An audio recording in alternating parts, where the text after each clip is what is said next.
quick case study situation for 3 teenagers who I'm working with. I'm coaching the teenager primarily in the one-on-one sessions, and it's a part of a family package, so there's family support. Teenagers, 3 of them, I'm going to talk about right here, age 15 and 16. Mix of male, female, mix of level of support at school. So one has an IEP, one has a 504, one has neither. They don't really have built-in school support. So here are a few different ways that I have been able to help these families. Commonality in all of them is managing homework. Hello. Pretty much any teenager, right? Especially ADHD teenagers. In high school, it all kind of ramps up. Executive functioning is affected by ADHD. That's like kind of the crux of it, if you really want to boil it down to the very, very basic fundamentals. That is everything to do with prioritization, time management, time awareness, all of that. Organization, all of that is executive functioning. One of these teenagers has a pretty good system for themselves set up. Completing the homework is not typically an issue. They have their own system of how they capture the assignments, how they cross them off when they're done. So that's pretty good. In that particular case, for that teenager, it is more so about their sleep, which is very often disrupted by ADHD. Managing their sleep, and really that means their PM routine. If things are starting to kind of slide, that's the first thing that we look at for that person and the family, because the family is part of the support here, but what we're really trying to do is help the teenager self-advocate and really be able to speak up about what is helpful to them. So this teenager knows, okay, what's happening at night? This means mitigation of the cell phone. This means they know if they need to go hand it to their parents. Looks like they're trying to go to bed, but they're stuck on it. This means if a parent notices and does a little check-in of like, hey, how's homework? Is it under control? That's pretty much all this kid needs. And they're able to be honest with their parent because they're working together now. It's not a power struggle. So that's huge. So we look at their PM routine. We look at, okay, how's the phone usage? How has it gone? Is that something that has kind of crept back up? What can we do about it?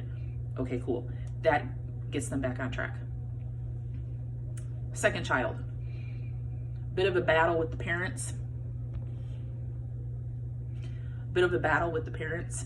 About the parents remind them it's homework time, and the teenager, of course, doesn't want to do it. I don't want to do laundry either. So facilitating working through that. Like, okay, what is this fight really about? Why do we have to do this every night? Let's work through how this plays out. Your parent is trying to help you. That's recognized. Remove that objection. Remove that struggle. Hopefully reduce, that fight. Your parent is trying to help you. Otherwise, you'd have to do this all by yourself with an alarm or a reminder or something. So let's acknowledge that. And in the end, you end up doing the homework. So we were able to close that gap and help ease that transition a little bit between the family and the teenager, just being able to call that to attention of, hey, this is actually a support. And in the end, you do your homework because you don't want to have the negative consequences of not doing it. Teenagers are in this spot of just like, they are getting an independence and they are expected to be more responsible. And traditional methods don't work with ADHDers. So it's just facilitating this stuff. The other teenager, they really have a hard time remembering what it is to do, not unlike the others, but their system isn't super strong. They used to have a system for attending to their planner and their schedule built into the school day, and they no longer have that. And that was identified really quickly. They do pretty well with their stuff as long as it's captured in that system, in that structure, in that planner. And what happened was a schedule change happened and they didn't have that built into their school day. So we need to build it into their day somewhere. Parents can facilitate that time and help enforce that time, help remind them of that time. And the teenager really can take it from there. So these are things like, this is very custom, and we are able to address these things really quickly. And it's incredible.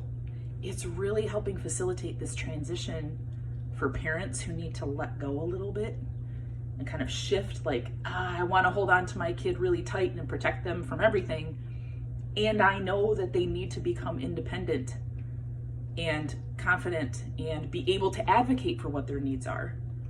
ADHDers are always going to need some scaffolding. They're always going to need some support. We're going to need to know what works for us and have space to figure out what works for us, and then be empowered in that and being able to ask for what we need. And then we will surround ourselves with the right people.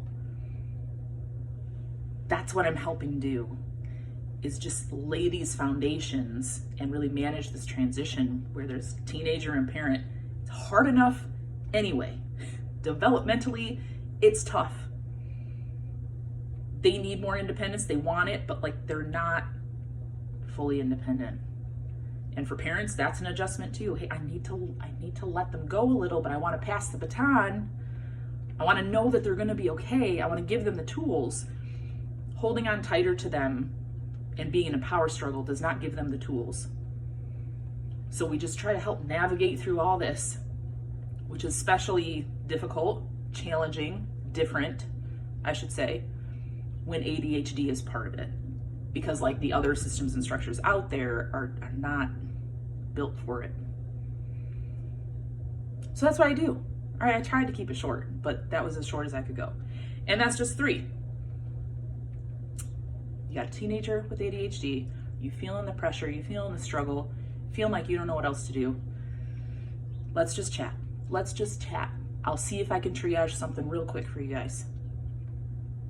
And then see if more is needed. But some of these little changes, it's enough. It's enough to set you on the path to like, oh, wow, okay. So let's just chat, okay? DM me, shoot me an email. I am here, let's connect. Okay? You're doing a great job. This is a hard time for any parent, and I can help you. So just open the door to that communication, open the door to hearing a different perspective. If you're open to sharing, and if your teenager is open to sharing even just a little bit, see if I can connect with them too. And it'll be fine. It will be fine. We're going to give them the tools they need to go out in the world beyond high school, whatever they choose to do. It will be okay. And you are very important. Parents, teens, you are very important, even though it feels like they want nothing to do with you. It is not the case. They just need different from you. And that can be really hard for us to deal with. And that's our stuff to deal with. We can still choose how we're going to show up for them and what they need from us right now. Okay, I'm with you. Let's chat. Hit me up.